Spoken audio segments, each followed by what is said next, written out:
So welcome everybody to this fifth in the series of presentations, fireside chats for the World Workplace Wellbeing Summit being held across the month of June 2024. Many don't realize that June is actually Workplace Wellbeing Month. And in this session, we're discussing the role of functional or integrative medicine in workplace wellbeing. My name is John Toomey. I'm the Global Chair of the Workplace Wellbeing Initiative at the Global Wellness Institute in Miami.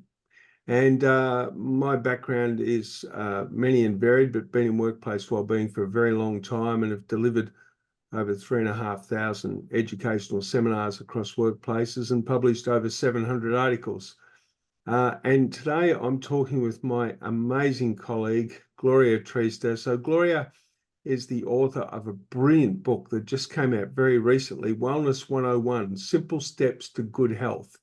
Now, Gloria is, I'm not going to call her a grandmother of the industry, but she sort of is, because she's been in wellness for decades, starting out running physical therapy practices. She expanded her thinking because she's a profoundly curious person, and she did course after course and created new things and ventured into uncharted territory on so many occasions. If you read through her bio on the website, it's just an extraordinary read. And the thing I love about Gloria is her profound passion, her creativity, and her courage to try out new things and to explore new domains. And that's why it's so exciting to have this conversation with Gloria today, and just for us to sit here and you guys can step into this intimate space with us and enjoy this fireside chat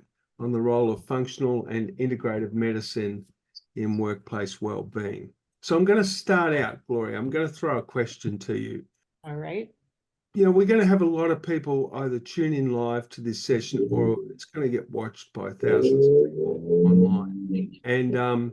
And so perhaps defining first off, what is functional medicine? And just so everybody knows, in Australia and some other countries, it's called integrative medicine, but it's the same thing. Okay, so over to you, Gloria. Give us a description. All right. So in the US, actually, integrative and functional medicine are not thing, but they're related in that they understand that there's a working relationship between the medical side of things and the lifestyle side of things. A integrative approach here would be more about a conventional allopathic doctor feeling comfortable working with a team of holistic practitioners, maybe a massage therapist, maybe a yoga therapist, or some kind of a counselor or a coach. A functional medicine approach, in my perspective, is a little different. Here's how it differs. When you're working with an allopathic, which means treating with drugs, medications, or surgery. So that's an allopathic approach. And that's how most conventional doctors are trained in the United States. And how do we work from the bottom up to eliminate it? With both approaches, I would say lifestyle plays a role, but with functional medicine, the very first thing we're looking for is through the person's history. Did you have ear infections when you were a baby? Did you take a lot of antibiotics? Were you birthed vaginally or were you C-section? Even those little things matter. And so you kind of go back and you're not only looking at the symptoms, but you're looking at the lifestyle behaviors, you're looking at the genetic composition of the person, you're looking at lab testing. And in a functional medicine approach to health and well-being, there's more specific advanced labs, because nowadays, John, we're so blessed to have a whole battery of tests where we can find out so many things about people that are not included in your conventional approaches to health and well-being. Even in your annual physicals when they're testing, there's so many things available, they can't possibly test them all. Whereas when you do a functional medicine approach, they will go deeper and deeper to find out, why do you have this problem? Yeah, it's pretty amazing, isn't it? I've been closely associated with in Australia, the National Institute of Integrative Medicine for many, many years. And I've sat down many times to have conversations with Professor Avni Sali, who founded the college more 30 years ago. And, we were talking about some of the people that are coming to them now because of the advanced testing that they have available.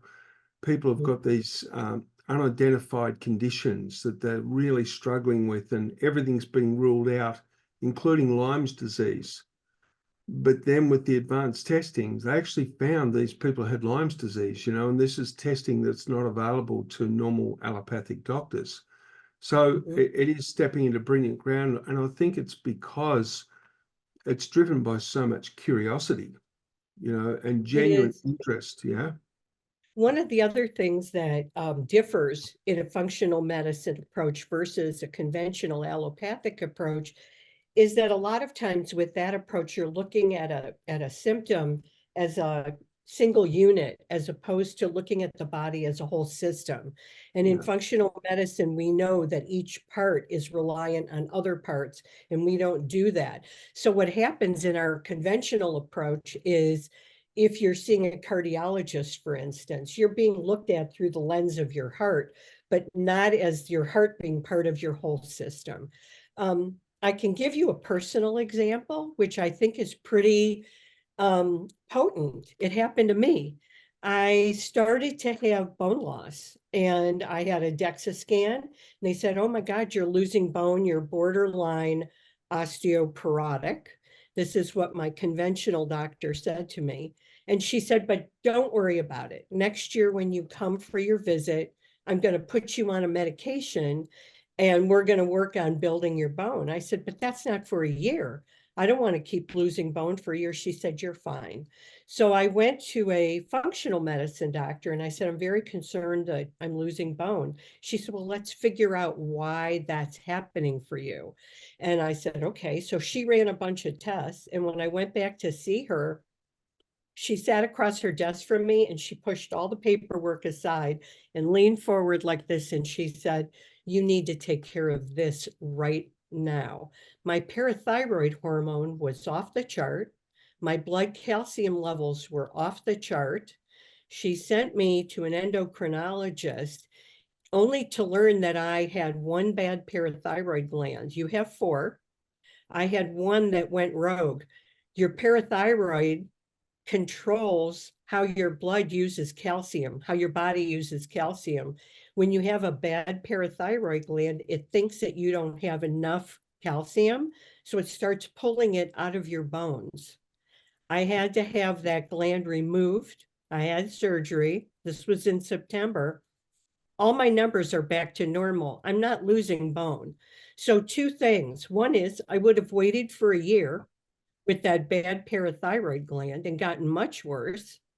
Two, if she had put me on that drug, she could have killed me because she would be giving me more calcium.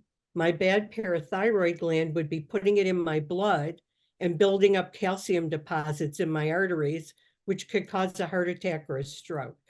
Yeah. And I think that's such a powerful story, and I'm very private about my own health, but that story says it all. Without that investigation, without saying, why is this happening to me? Because I do weight-bearing exercise. I eat a healthy diet. I live a healthy lifestyle, and yet I was losing bone density.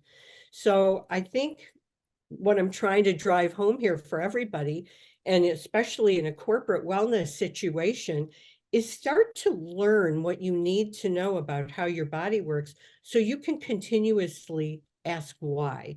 Why do I have this problem? What could be going on for me? And how do I address it from the bottom up, from the root cause? Yeah, it's so, I mean, it is a great story. And when you dive into functional medicine, there are so many incredible stories. And I was sitting down with some of my friends who are functional medicine doctors, and they said to me, John, the problem is now in conventional medicine universities here in Australia, particularly, and I don't know about other countries, so I can't speak for other countries, but they said the students come into the universities and they study human sciences intensely for 2 years, so physiology, anatomy, biochemistry, etc. And he said then from there on, they go off and they do hospital rounds, and then they spend most of the rest of their time learning how to match pharmaceutical drugs up with symptoms. So they actually don't ever really get to dive in and understand disease and the cause of disease unless they choose to specialize later on. So they come out of college little more than a highly credentialed pharmaceutical sales representative, carrying the name doctor, and now that's not their fault. That doesn't mean anyone's a bad person, but it was very interesting, Gloria. I picked up a book recently that I read back in 1998. And it was a book written by John Robbins, who was the first in-line heir of the Baskin and Robbins ice cream empire. And at the age of 28, he went to his father and he said, "You know what, Dad, I don't want it. And I don't want a trust fund either. It's yours. It's not mine. I've got my own path." And he went off and he became a vegan. He lived out in one of the islands off Washington State. And he wrote a book called A Diet for a New America, which sold millions of copies. And then this next book that he wrote about 10 years later was called Reclaiming Our Health. And he went back and basically did a surgical analysis of what actually happened to medicine. And back before the 1920s, if you were in a community and you went to a doctor, that doctor may have come from 3 different streams of training. It could have been allopathic, it could have been chiropractic, or it could have been hygienist, which was the forerunners to the naturopaths. And you never asked which training they had, you just called them doctor, But what happened was the Rockefellers realized that there was serious money to be made out of healthcare. And so they embraced allopathic medicine, formed the first 3 pharmaceutical companies and got heavily involved and pushed the other 2 forms of medicine aside. And so it then became very profit driven, and, pharmaceutical drugs and surgeries and those sorts of interventions. Now, again, it doesn't mean there was a bad intention, but where it's ended up is we've gone so far away from taking interest in the whole person, which is where your passion lies. Yes. So I'm really interested, because we're involved in workplace well-being, let's talk about what workplaces can gain from really taking care of the well-being of their people, and where functional medicine can play a really crucial role in that. Yeah, I think to start out, I've read a lot about corporate wellness programs. I've been involved in a lot of different iterations of types of corporate wellness programs. And my concern about them is that a lot of them start in the middle. What I would really like to see happen is education start from the very beginning. And really even getting to the why for each person, because it's different for every individual, and helping people find their why. You may have read Simon Sinek's book, Getting to Why. But once you really understand your why, and I'll give you an example of what I mean by that. I did a talk for the Employer Healthcare and Benefits Congress. And one of the things that I did when I was speaking, talking about corporate wellness, was I put a circle of tag board on each person's seat with a Sharpie. And on the back of it, it had some Velcro. And at the end of my talk, I said, everybody, write on this circle what your why is for wellness. Why do you want to be well? And come to my booth. And I had a big Velcro wall. And I said, just put it up on the wall. And it was so interesting because by the middle of the day, there were hundreds of these circles up there, and they were all different. One person, you have 4 names on it. And I said, who are those 4 names? He said, those are my 4 kids. That was his why for being well. Someone else wrote, to fit into my skinny jeans. Somebody else said, why not? Duh. Other people said, because it's easier to get well than it is to get better after you're sick. And so everybody had a different why. But once you find your why, then I think we need to start educating people from the ground up. I think when you bring in a speaker here about weight management and a person over here about stress management and something else, we're missing a piece. And that's the part that I tried to address in my book, Wellness 101, which is teaching people, what does it really mean to be well? How do you set up your home for wellness? How do you set up a kitchen for home wellness? How do you cook? How do you access good foods? How do you know what good foods are and which foods are not? And I would love to see more wellness education taking place, especially because we don't really learn that in school. And there's so much more you brought up and so important about the medications and how the drug industry has taken over. But think about the food industry. I gave a lecture to a room full of lawyers and asked, how many of you know what a GMO is? And no one raised their hand. It was crazy. I mean, genetically modified foods are foods where the DNA has been messed with and we're eating it and our body doesn't recognize it as real food. We have to really talk about things like, what is food?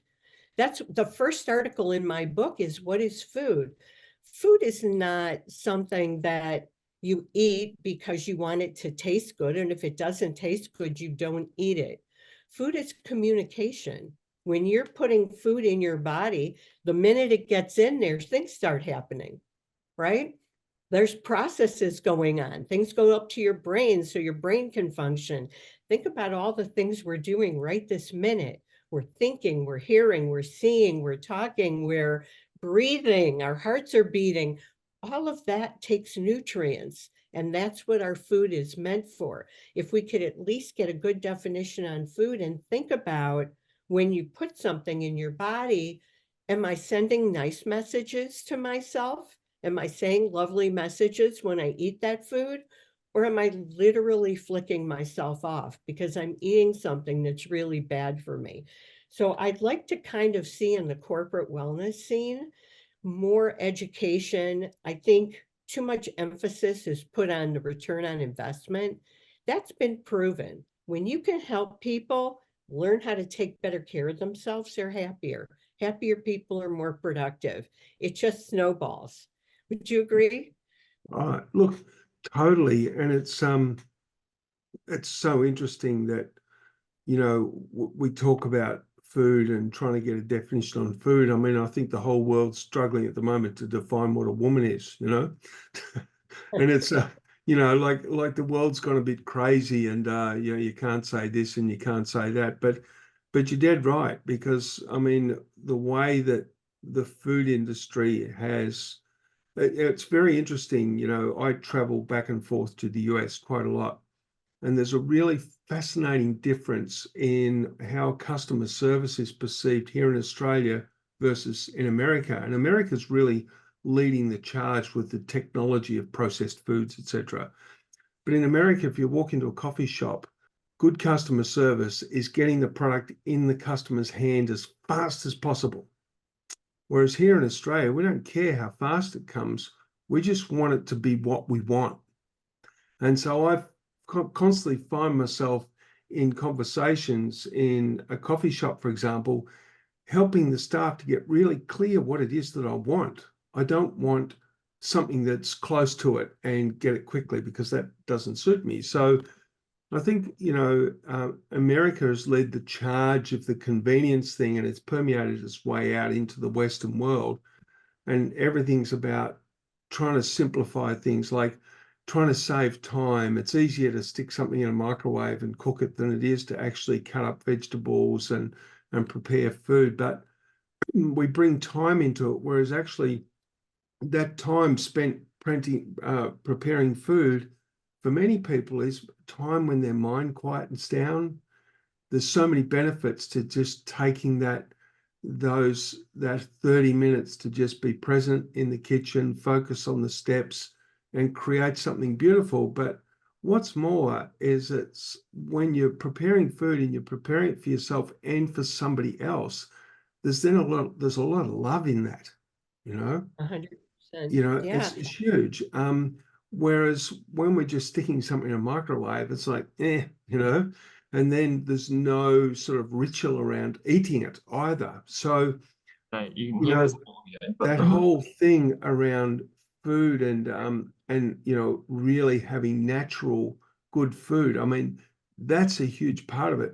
But how do we fix that in workplaces? Because I mean, I go into so many workplaces and I give educational seminars, and I walk out and I look in the cafeteria and I think, oh my God, Yeah.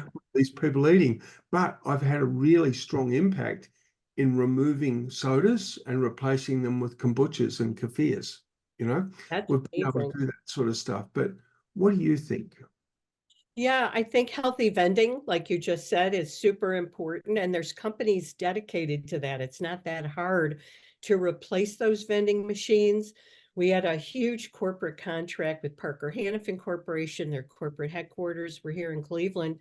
Their CEO became very, very conscious of health and well-being. And he had a chef come in and redo their whole cafeteria menu. It was all healthy food.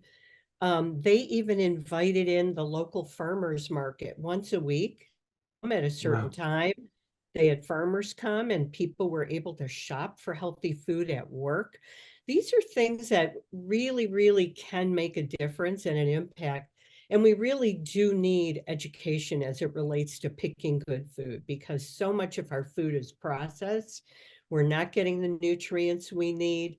And that's creating a lot of the depression.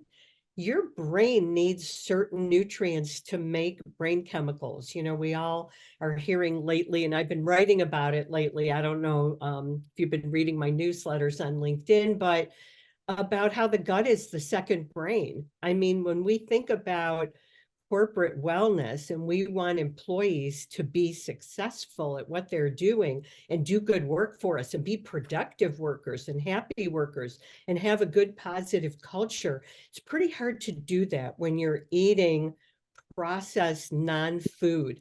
Mark Hyman likes to say there's food and then people say junk food, but it's just junk. It's not food. And eating that doesn't allow your body to create the nutrients it needs. It needs amino acids that come from the foods. And this is the kind of thing that I think a corporate wellness program needs more than a screening, more than knowing your cholesterol numbers, which really what we're measuring in corporate wellness doesn't tell you if you're going to have a heart attack.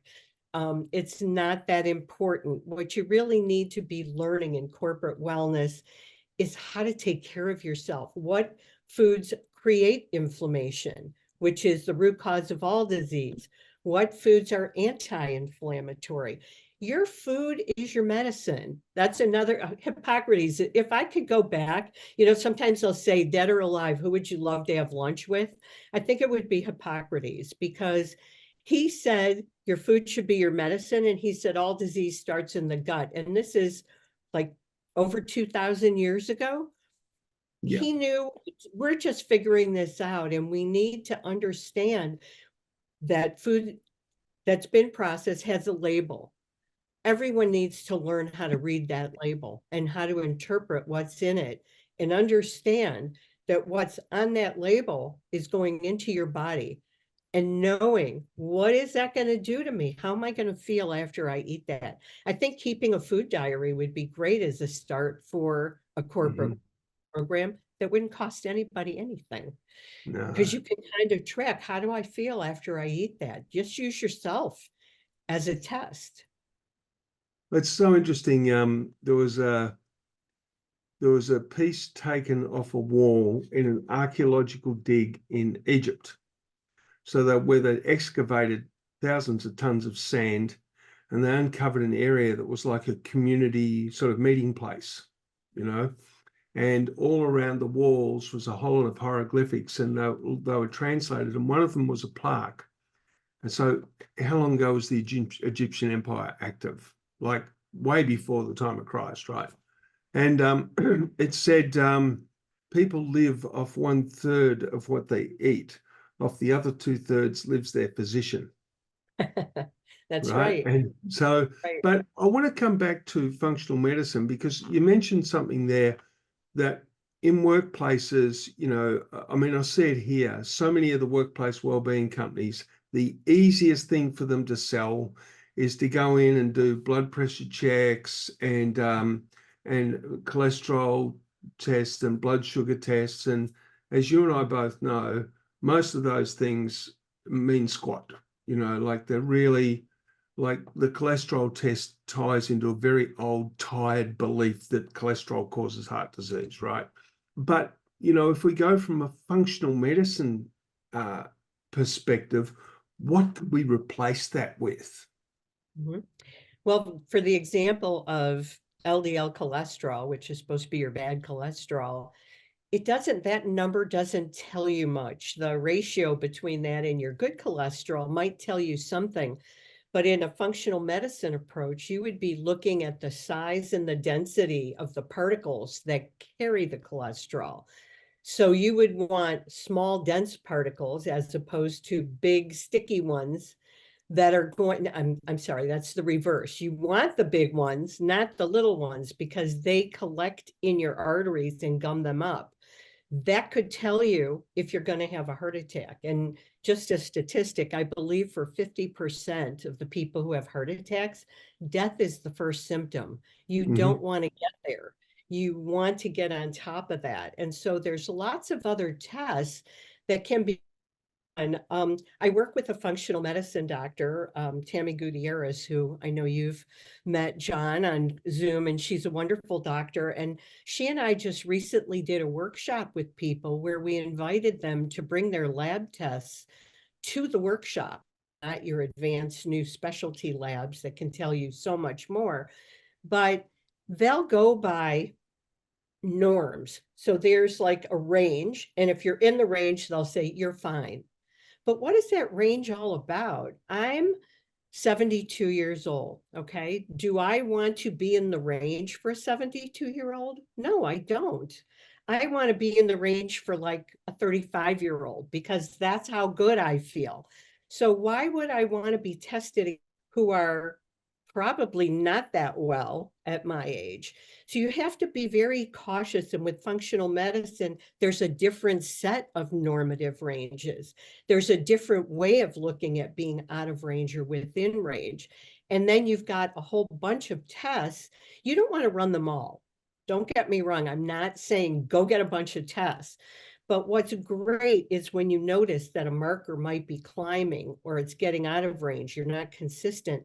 There are other tests that you can look at that will tell you so much about your own unique biochemistry.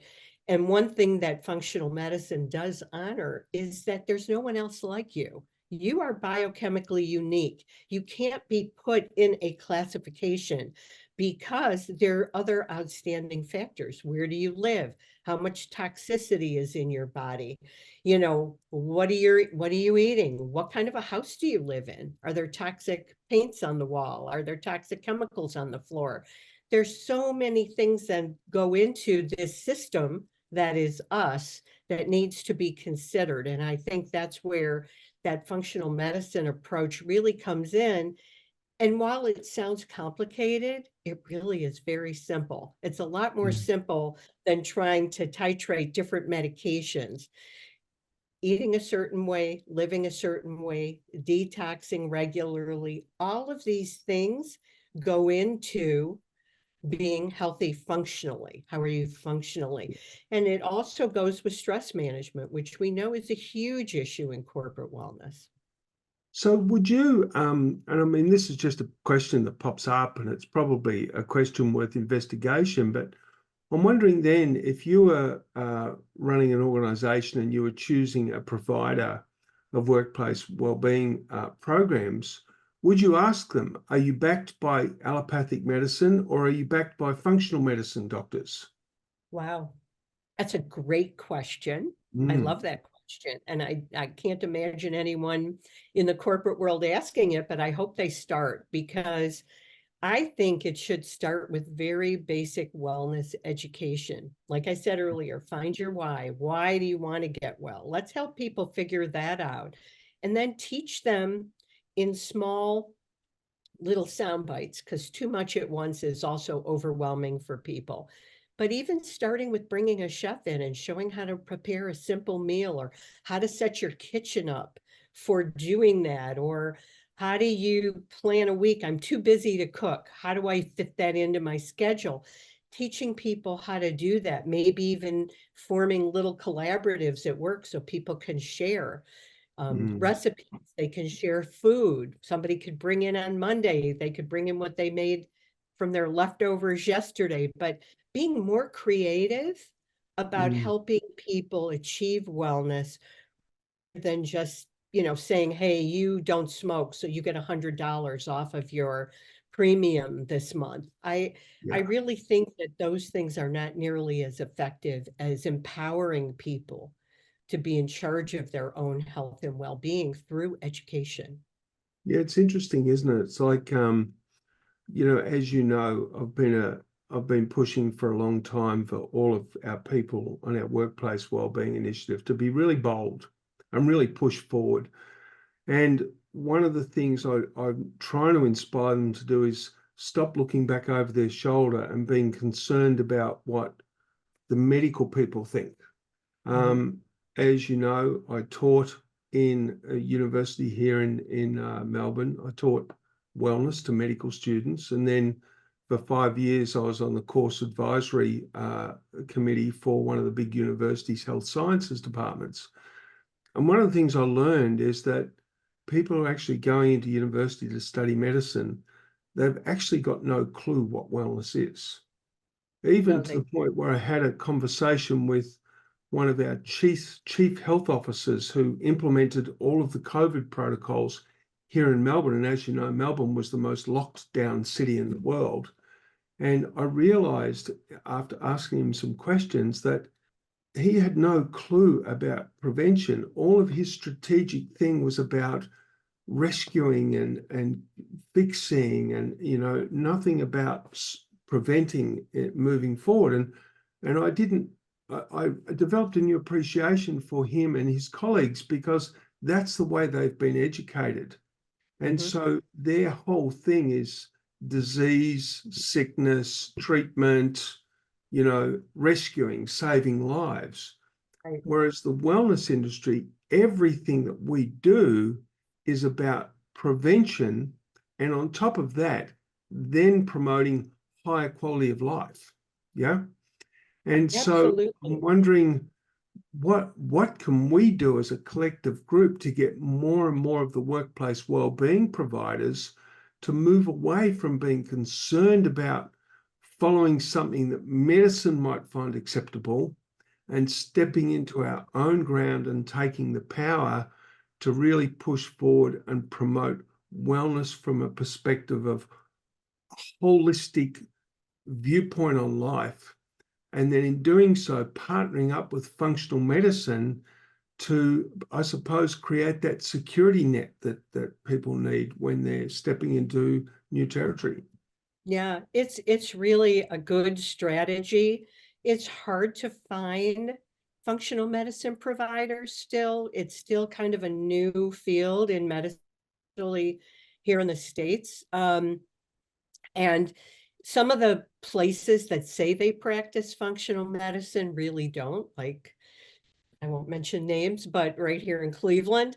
And I think that we need to people live healthy to over 100 years of age, where people eat certain foods, learn what they're eating, eat what they're eating, exercise, I think if companies just did some very simple things, they could start having walking meetings instead of having people just sit across from each other at a desk. Encourage people to go and walk and talk, or bringing food in. Like I said, bringing in farmers markets. The farmers would appreciate it, and people get exposed to that, making connections with local chefs and restaurants to make sure that people could order food and have it delivered to work.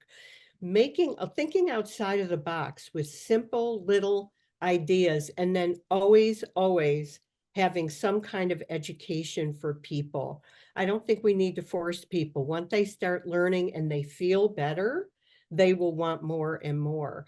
The problem when you bring in doctors, though, to teach, I think sometimes, and I love doctors, so if you're a doctor listening to this, please don't be offended. But a lot of times they talk over people's heads. And maybe it's because they know too much. Maybe it's because they use big words on a regular basis. But I think what we need to do is simplify things for people. Not to push too hard on my book, but I tried to simplify things by giving people pretty pictures and charts. And like, here's a list. Actually, I flipped to that page. One side tells you what foods are inflammatory, and the other side tells you which foods are not. Eat more of the ones that are not. How simple can you get? What we really need to do is just say, this is how you do it, folks, and have people try it and see how it works for them. But I think if we can just simplify and get easy access for people. I think there's a paradigm shift required as well, because I think that in a lot of organizations, you've got leaders who are still very conservative in their thinking. They allowed all these things to come in and they expose their employees.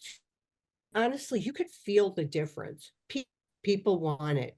Once they see what it feels like to feel good, they want it. They want to feel good. They want to have that energy. Yeah, and I just want to apologize to everybody. I think we've had a little bit of a interruption in the signal. So Gloria and I might have talked over at the top of each other a little bit there. So my apologies for that.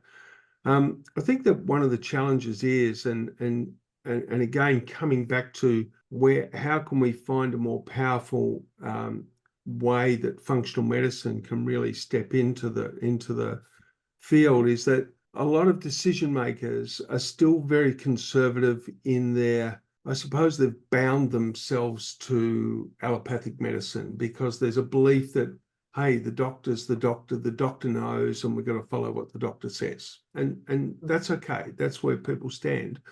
But the problem is that, as you and I both know, and many people are starting to learn, is that the doctor's knowledge of well-being and prevention and lifestyle is very, very limited.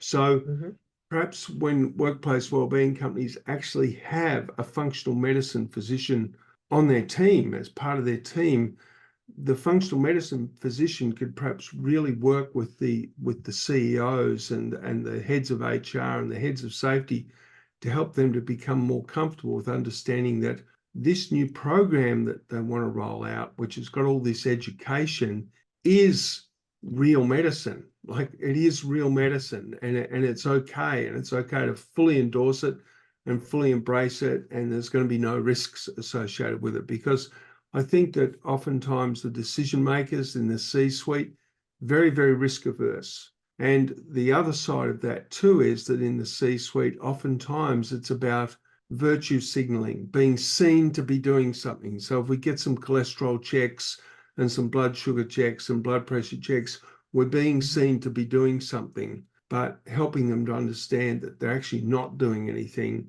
and really sort of marrying them into a broadening of their perspective as to how wellness and medicine can fit together. And I really believe it is through functional medicine. And, that's, I think that's one of the big challenges for workplace wellbeing, really moving forward and really stepping into the areas that you talk about. Because, with my business, we don't do any testing at all. It's all education. Everything's education. It always has been. And it's very powerful because, I remember I did a national tour for one of the airlines here in Australia for Virgin during Safety Week. And they rang me with some concern because there was a guy in the Melbourne office who they said was extremely intelligent, very, very unhealthy, quite obese, and he was extremely cynical. And he would want to shout anything down, and he would go looking on the internet to find things to challenge anything that anybody said. And they also said to me, and he lives on Coca-Cola. He drinks liters and liters and liters of Coca-Cola every day. And I said, great, I love people like that. It's so cool, And he didn't even turn up to the session, right? And I delivered the session. As you know, Gloria, I teach people a lot about hydration and the power of hydration and how to go about it. And I teach them what the signs of dehydrations are and what the long-term effects are, et cetera, et cetera, et cetera. And anyway, about 5 weeks after the presentation, I got a text from the manager at the Melbourne airport, and the text just said, he's drinking water.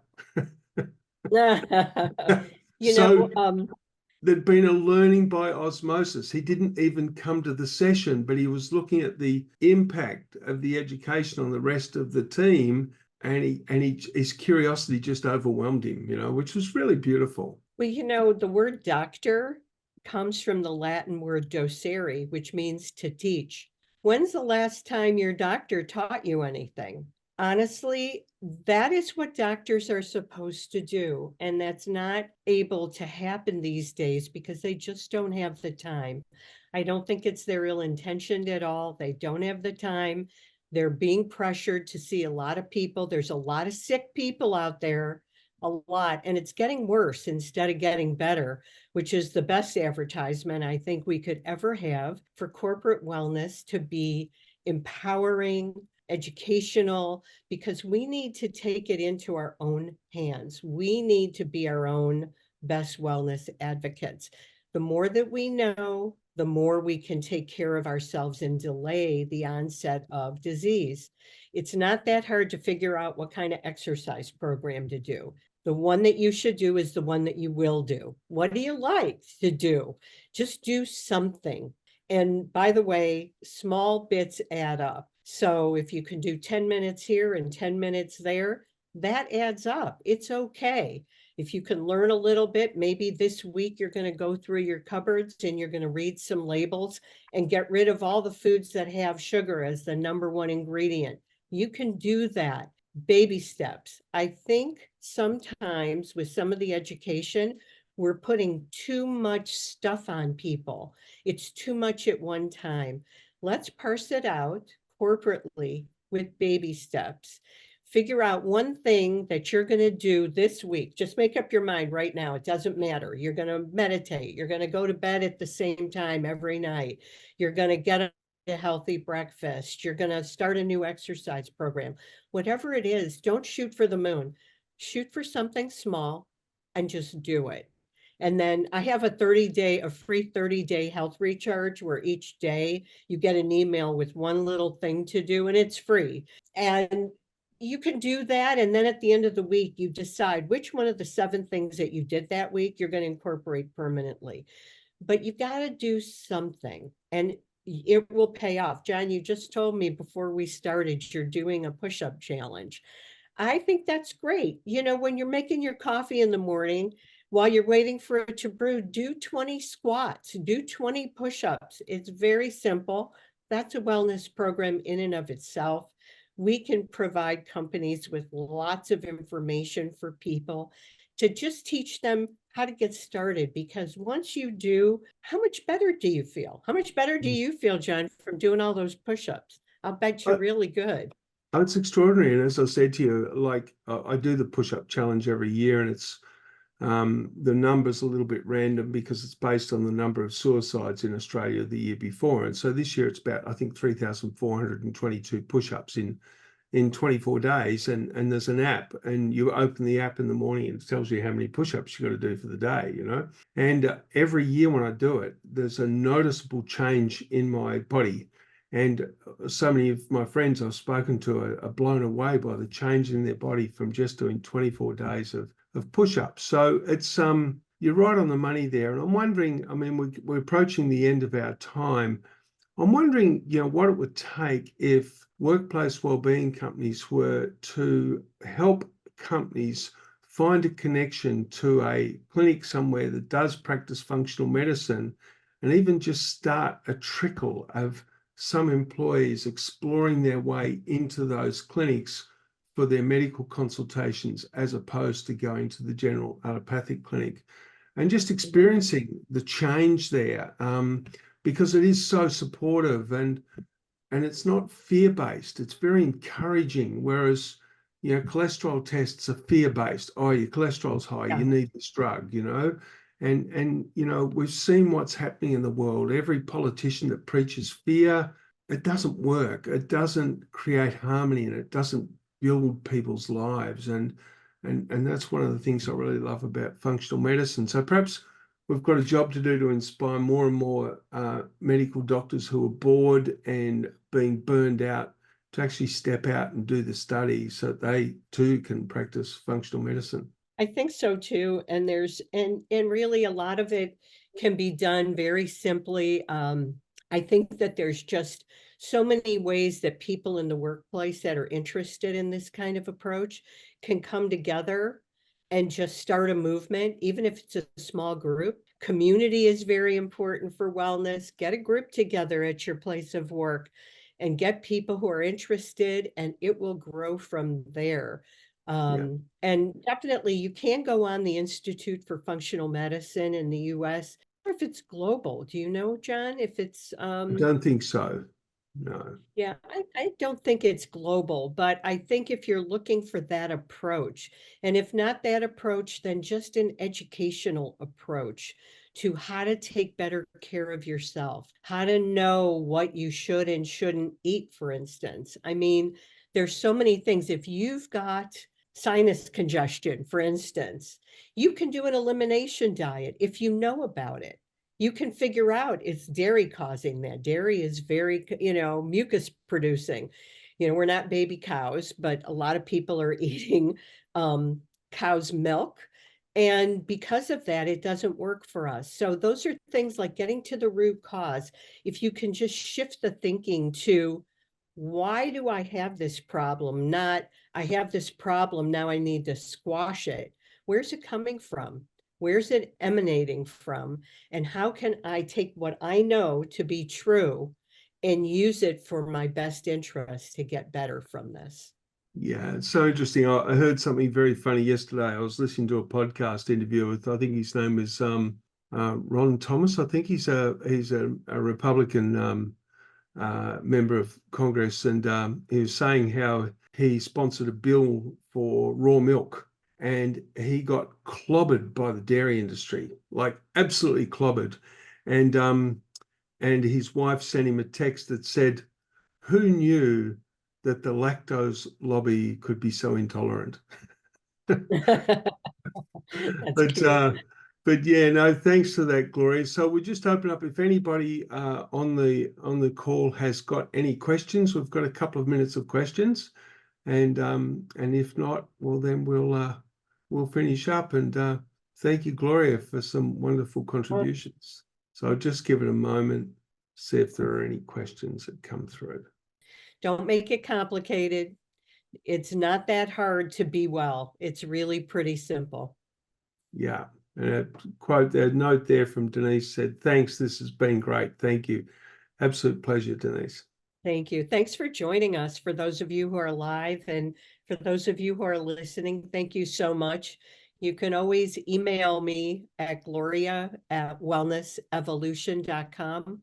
I'm happy to answer questions for you. Happy to provide insight into the experience that I've had with corporate wellness. There's a lot more to it than we were able to talk about in this short amount of time. And John's a great speaker and talks about it as well. We're here and supportive any way you need to be supported. You bet. Yeah. Thanks, everybody. There's no questions popping through. Please take care. If it's late in the evening, I wish you a beautiful sleep. And if you're in the middle of your day, go get them. And please look after yourselves out there. And thank you again, Gloria. Thank you. Thank you, John. It's a pleasure. Take care.